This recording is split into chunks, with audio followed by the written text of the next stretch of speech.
पप्पू पप्पू नाम पे अब बताइए, जैसे आपने पप्पू कह दिया, अब यही नेहा सिंह राठौर कर देंगे तो उनके ऊपर एलिगेशन लग जाएंगे, आप पे नहीं लगेंगे क्योंकि आप भारतीय जनता पार्टी के सपोर्टर में बोल रही हैं। पप्पू कहना कहाँ तक सही है? कल भी मोदी आज भी मोदी, अरे कल भी मोदी आज भी मोदी, सारे विरोधी घबराएंगे। ये बात तो सही है कि मोदी जी के आने के बाद से भारत में बदलाव तो हुआ है। आत्मनिर्भर भारत, पढ़े बेटियां बढ़े बेटियां, ये जो स्लोगन लेके वो चले उससे काफ़ी बदलाव आया है। अभी वर्तमान समय में आपको क्या लगता है कितनी बेरोजगारी है भारत में? सर इफ़ आई से देन आई डायरेक्टली से, सर बेरोज़गारी उनकी होती है ना जो पढ़े लिखे नहीं होते। अगर आप पढ़े लिखे हैं ना तो आपको जॉब ढूंढने में कोई दिक्कत नहीं आएगी। एंड ऑब्वियस ही बात है, आप प्लेसमेंट के बदौलत क्यों बैठेंगे? अगर आपको आपके अंदर स्किल्स है, आपके अंदर नॉलेज है, तो आप अपने आप जॉब बना लोगे। आपको कोई ज़रूरत नहीं है किसी के भरोसे बैठने की, आप जॉब खुद क्रिएट कर लोगे। तो बेरोज़गारी का तो कोई मैटर ही नहीं है। बेरोज़गार की जगह आप अपने आप को बनाइए स्किल्स वाला ना, आप अपने आप को उतना इंटेलिजेंट बनाइए, एजुकेशनल बनाइए, तो आपके बेरोज़गारी का टारगेट ही क्यों लाएंगे? तो आपके नाम, आपके बात पे कोई बेरोज़गारी का मोहर ही नहीं लगेगा। आप किस तरह देखते हैं? जी सर, मैं भी यही देखती हूँ कि बेरोज़गार तो कोई भी नहीं है अभी। अगर कोई चाहे अपना खुद का बिज़नेस करना, एक छोटा मोटा बिज़नेस, गवर्नमेंट इतना 5 लाख लोन दे रही है, पर्सनल लोन, कि आप खुद अपना बिज़नेस स्टार्टअप कर सको, तो लोगों के अंदर इंटरेस्ट ही नहीं है। लोग घर में सोना चाहेंगे खा के, तो कहाँ से फिर वो उनको रोज़गार मिलेगा?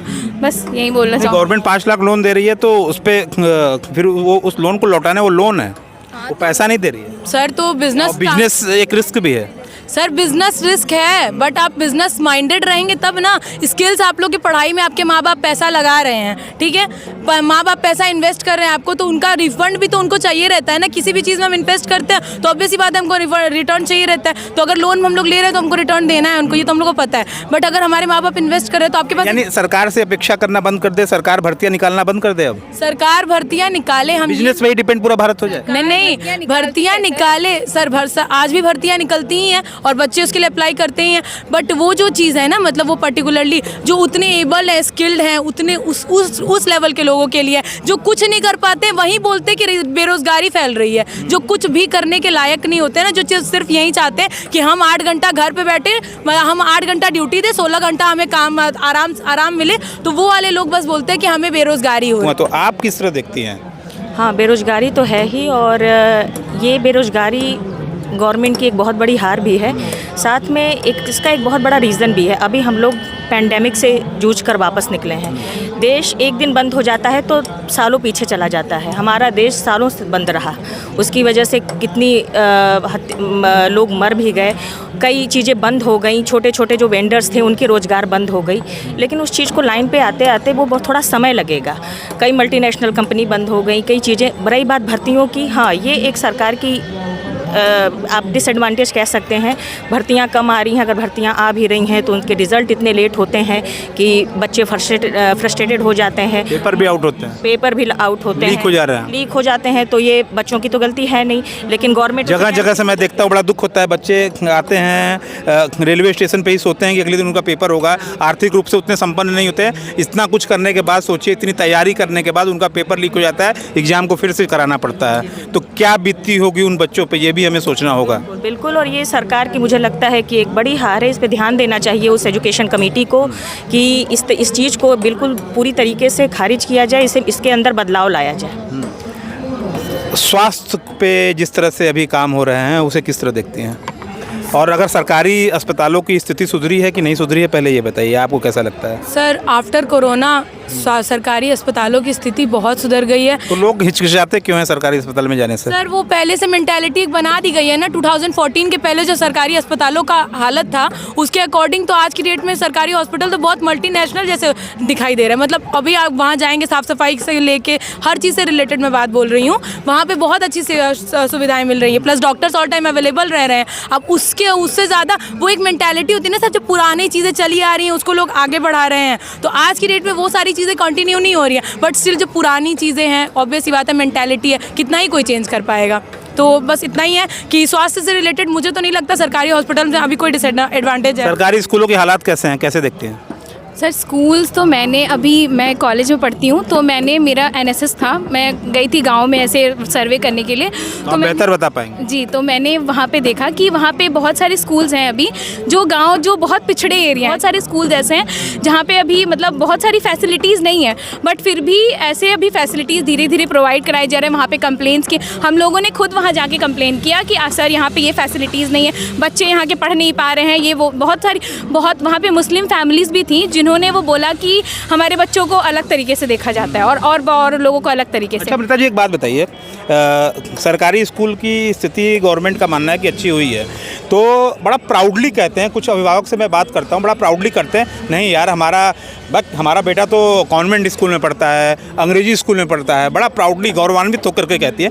कहीं ना कहीं सरकार का ये भी एक तरह से देखा जाए तो फेल्योर है एजुकेशन को लेकर के। फेल्योर सरकार का नहीं है, इससे पहले और भी बुरी स्थिति थी। मुझे लगता है मोदी सरकार के आने के बाद बहुत सुधार हुआ है। आप गवर्नमेंट हॉस्पिटल में देख लें या एजुकेशन की फील्ड में देख लें, जिस समय पे जिन टीचर्स सिर्फ वहाँ पे खाना पीना खाने जाते थे, बैठने जाते थे, एक गप्पे मारने की एक जगह हुआ करती थी, अब वैसा नहीं है। ये तो मानना पड़ेगा कि योगी सरकार आने के बाद जो गवर्नमेंट ऑफिसर्स हैं, या वो हॉस्पिटल में हो या एजुकेशन में हो या अदर सेक्टर में हो, उनको काम तो करना पड़ रहा है। अभी कुछ दिन पहले मैंने एक शो किया था वकीलों के साथ, उसमें जो महिलाएं होती हैं वो ऑफिस में जाती हैं, कार्यालय में जाती हैं, उनके साथ जिस तरह से सेक्सुअल हरासमेंट वगैरह होते हैं, ये अभी भी कितने होते हैं, इस पे आपका क्या राय है, क्या कहना है? होते हैं, हर जगह होते हैं, सिर्फ गवर्नमेंट सेक्टर में ही नहीं, कॉर्पोरेट में आप जाओ या कहीं पर भी जाओ, ये अभी भी एक मेल डोमिनेटिंग चीज़ें हैं, जहाँ पे अगर कोई फीमेल है, अगर उसे दबाया जा सकता है तो दबा दिया जाए, उसे कोई सेक्सुअल हैरेस कर रहा है, बट उसके लिए कई प्रावधान भी बनाए गए हैं। अगर वो कंप्लेन करती हैं, वो उसके खिलाफ जाती हैं, मीडिया का सहारा लेती हैं, तो आप लोग भी सपोर्ट करते हैं, सरकार भी सपोर्ट करते हैं, सरकार भी सपोर्ट करती है, और जिस विभाग में है वहाँ के अफसर भी सपोर्ट करते हैं। आप लोग गाती बहुत अच्छा हैं, और कुछ अलग सुनाइए जो। सर मतलब पर्टिकुलरली मैं किसी को टारगेट नहीं करूँगी, बट स्टिल हमने एक इलेक्शन के टाइम पे गाना गाया था, बट आज की डेट में मुझे लगता है ना कि जो भी पार्टियाँ। कब गाया था? जब लास्ट ईयर इलेक्शन था 2024। जी, 2024 के इलेक्शन में। किस पार्टी के लिए गाया था? BJP, obviously. मैं बीजेपी के लिए क्यों? क्योंकि बीजेपी पार्टी है ना जो मतलब हमें सपोर्ट करती है, हम उस पार्टी को सपोर्ट नहीं करते, वो हमें सपोर्ट करती है। हमें आगे बढ़ाने में बीजेपी का सबसे बड़ा हाथ है। मैं तो हमेशा यही बोलूँगी, क्योंकि 2014 के पहले जो लड़कियों की कंडीशन थी वो आज की डेट में लड़कियों को कंपेयर कर ही नहीं जा सकती, क्योंकि लड़कियाँ यहाँ थी, यहाँ से यहाँ पहुँच गई। वो उसमें सबसे बड़ा रोल बीजेपी पार्टी का है। बोलने की क्षमता जो आज मैं बोल रही हूँ यहाँ खड़े होकर, मुझे लगता है कि ये भी क्षमता मुझे बीजेपी पार्टी से ही मिली है। नेहा सिंह राठौर भी ऐसे ही बोलती हैं, उन पे लगातार गंभीर धाराएं भी लगती हैं इसी देश में। सर इसी देश में नेहा सिंह राठौर भी रहती है, इसी देश में मैं भी रहती हूँ, बट मैं अपने देश को धोखा नहीं देती हूँ। कहीं ऐसा तो नहीं कि आप भारतीय जनता पार्टी के फेवर में बोलती हैं, इस वजह से आपके ऊपर कुछ एक्शन नहीं लिया जाता और नेहा सिंह राठौर सरकार पे हमला करती हैं? No sir, that's not the point. तानाशाही सरकार नहीं है? नहीं, एकदम नहीं है। मैं तो खुद कह रही हूँ, मैं मुझे अगर कोई किसी सरकार पर्टिकुलर पार्टी अगर मुझे टारगेट करना चाहती है तो मैं बोलूँगी वेलकम है आपका, क्योंकि आप मुझे टारगेट कर ही नहीं सकते, क्योंकि मैं कोई भी गलत बात बोल ही नहीं रही हूँ। नेहा सिंह राठौर पे एलिगेशंस इसीलिए लगते हैं ना क्योंकि वो गलत बात बोलती है। क्या गलत बात बोलती है? अगर वो कोई भी चीज टारगेट कर रही हैं तो पर्टिकुलरली सरकार से सवाल ही तो पूछ रही है, क्या गलत है? कुछ सवाल पूछना भी। अगर एक पार्टी को लेके सवाल पूछती है, वो बीजेपी को लेके पॉइंट। सत्ता में बीजेपी है तो सवाल किससे पूछेंगे बताइए? राहुल गांधी से नहीं। वो जब आप एक जो सरकार चल रही है आप उसको पॉइंट करके, जब वो सरकार इतनी अच्छी चल रही है फिर भी आप उसको पॉइंट करके बोलेंगे? सर एक पॉइंट होता है ना, जब कुछ अच्छा होने लगता है ना तो लोगों को उससे चुल होने लगती है कि वो उससे नहीं झेल पाते उस चीज़ को। तो अगर वो नहीं झेल पा रही है तो ऑब्वियस ही पार्टी है। अगर हमें कोई बोल दे कि लाइक मैं बीजेपी को सपोर्ट कर रही हूँ, मैं तो इसलिए सपोर्ट कर रही हूँ क्योंकि मैं बेटी हूँ और मेरे मोदी जी ने यही टारगेट बनाया था, एक एजेंडा निकाला था बेटी बचाओ बेटी पढ़ाओ। तो मैं बेटी बच भी गई, मैं बेटी पढ़ भी ली, ठीक है। तो मैं आगे भी बढ़ गई हूँ, तो अब मैं आगे बढ़ चुकी हूँ, तो ऑब्वियस ही बात है मैं उस चीज़ को तो सपोर्ट करूंगी ना। जो लेकिन बगल में अमृता जी हैं, उन्होंने भी ये कहा कि मेल डोमिनेटिंग अभी भी समाज पुरुष प्रधान समाज है और महिलाओं के साथ जो होते हैं सेक्सुअल हरासमेंट उससे इन्होंने इनकार नहीं किया है, कहते हैं कि अभी भी होते हैं। सर मैं एकदम से खत्म नहीं हो गया मोदी जी, मतलब कोई एक जादूगर तो है नहीं। मैं तो ये बोल ही नहीं रही हूँ कि पूरा चीज़ वो ह्यूमन मेंटालिटी है, वो किसी सरकार का दोष नहीं है। वो धीरे धीरे चेंज होते होते कड़े कानून लागू होंगे, उससे चेंज होगा। सर जो चीज़ पुरानी चीज़ से बिगाड़ी गई है तो आज की डेट में उसको बनाने में समय तो लगेगा ना। तो अब 10 साल अच्छा, राहुल गांधी के लिए कोई गाना सुनाना हो तो सुनाइए। कोई एक अचानक से अगर आपके दिमाग में आ जाए, सर उनके लिए मैं कुछ भी- गाना तो नहीं सुना कुछ पाऊंगी। भी अच्छा उनके लिए कोई संदेश। नहीं सर, एक संदेश बस। दूसरी सबसे बड़ी पार्टी है भारत में, वो अच्छी बात विपक्ष में है। आई अंडरस्टैंड, वो बड़ी पार्टी तो अब नहीं रही है, लेकिन वो ये दूसरी सबसे बड़ी पार्टी है वो। मैं मानती हूँ ये चीज़ को, लेकिन वो बड़ी पार्टी अब नहीं रही है। वो पार्टी हटते जा रही है, एक एक एक एक एक एक करके वो लाइन से अब डायरेक्ट बाहर हो जाएंगी थोड़े दिन में तो। लेकिन वो मैं मानती हूँ, हाँ बहुत पुरानी सरकार क्या चलाई है। कमियां हैं राहुल गांधी, ये कांग्रेस में क्या कमियां हैं, बड़ी- समाजवादी पार्टी में क्या कमी? सर कोई भी इंसान इतना बड़ा पागल तो नहीं है ना कि आलू में से सोना निकाल देगा।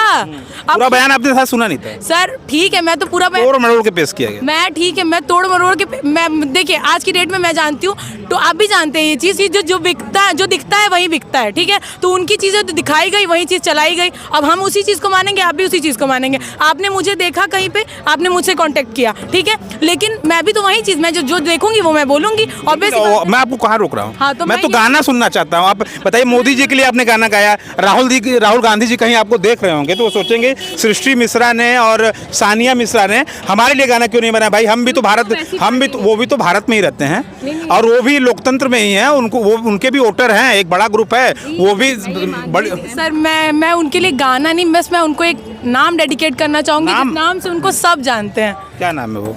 पप्पू। पप्पू नाम पे अब बताइए, जैसे आपने पप्पू कह दिया, अब यही नेहा सिंह राठौर कर देंगे तो उनके ऊपर एलिगेशन लग जाएंगे, आप पे नहीं लगेंगे क्योंकि आप भारतीय जनता पार्टी के सपोर्टर में बोल रही हैं। पप्पू कहना कहाँ तक सही है? सुनिए, पप्पू तो मेरे कई दोस्तों का नाम है। तो पप्पू से क्या अभिप्राय है? एक मिनट, नहीं, पप्पू से अभिप्राय क्या है आपका? पप्पू से अभिप्राय ये है कि इस नाम से उनको इसलिए फेमस किया गया है ना, पप्पू जो होता है उसको कहा जाता है बैलट, मतलब दिमाग से थोड़ा ढीला, ठीक है। तो वो दिमाग से थोड़ा ढीला क्योंकि वो उनकी प्रधानमंत्री डिग्री नहीं दिखाते हैं, अभी उनकी डिग्री स्पष्ट नहीं है, और राहुल गांधी विदेश से पढ़ के आए हैं। नहीं सर, और यही तो मैं वो पूछना उनके चाहती पास तो हूँ। प्रूफ भी है। मैं पूछना चाहती हूँ, विदेश से पढ़ के आए हैं, विदेश से पढ़ के आए हैं, इसीलिए अपनी स्क्रिप्ट, मतलब मैं बीजेपी पार्टी को सपोर्ट करती हूँ। आई डोंट थिंक कि बीजेपी के पार्टी का हालांकि मोदी जी ने दिखाया था डिग्री, थोड़ा सा फ्लो में निकल गया। एमए थे इंटायर पॉलिटिक्स में, अभी भी शोध का विषय है। खैर, शिक्षा पे जहाँ तक आपने बात की, पप्पू की बात की, तो एक बंदा जो बाहर से पढ़ के आया है, विदेशों से पढ़ के आया है, तो कैसे वो मतलब ऐसे होता है? सर विदेशों से पढ़ के आना तो सबके लिए पॉसिबल है ना। मतलब मैं भी कह रही हूँ, मैं भी अगर मुझे मतलब पोस्ट ग्रेजुएशन करना है, मैं भी एजुकेशन लोन अप्लाई करके उस पे बोलो, विदेश की पढ़ाई बहुत अच्छी नहीं होती। मैं यही तो मैं बोल रही हूँ ना कि अगर मैं चाहूँ तो मैं भी विदेश में जाके पढ़ सकती हूँ, बट मैं इंडियन हूँ, मैं इंडिया से पढ़ना चाहती हूँ, मेरे इंडिया को मैं प्रोग्रेस में देखना चाहती हूँ। तो अगर मैं उस चीज़ को बढ़ाने में इंडिया में लोग बाहर से, संविधान निर्माता बाबा साहब भीमराव अम्बेडकर भी बाहर से ही पढ़ के आए थे।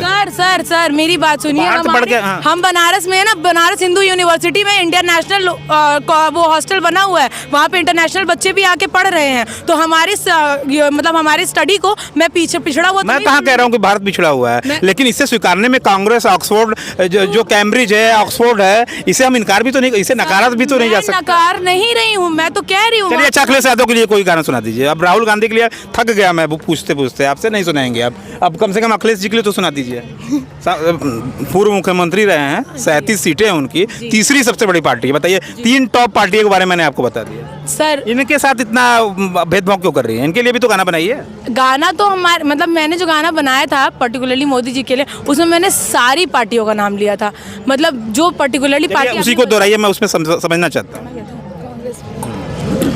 कांग्रेस विरोधी, सपा विरोधी हैं, भारत में सबसे प्यारे हमारे प्यारे मोदी हैं। अरे भारत में सबसे प्यारे हमारे प्यारे मोदी हैं। बीजेपी का झंडा फिर से भारत में लहराएंगे, हम भारत में लहराएंगे।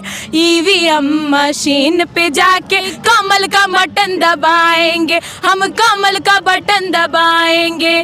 कल भी मोदी आज भी मोदी, अरे कल भी मोदी आज भी मोदी, सारे विरोधी घबराएंगे, भारत में फिर से हमारे, हाँ मोदी जी ही आएंगे। अरे भारत में फिर से हमारे, हाँ मोदी जी ही आएंगे। 24 में गाना आपने गाया, अच्छा गाती हैं, राग अच्छा है, तभी मैं आपके पास आया। इसमें कोई दो राय नहीं कि आप अच्छा गाती हैं, लेकिन बड़ा मुश्किल से मोदी जी आए थे। चंद्रबाबू नायडू और नीतीश कुमार नहीं होते तो, अगर समर्थन नहीं देते तो मोदी जी आ भी नहीं पाते। और 400 पार की बात हुई थी। अच्छा है कि आपने अपने गाने में 400 का पार का जो है लाइन नहीं जोड़ा।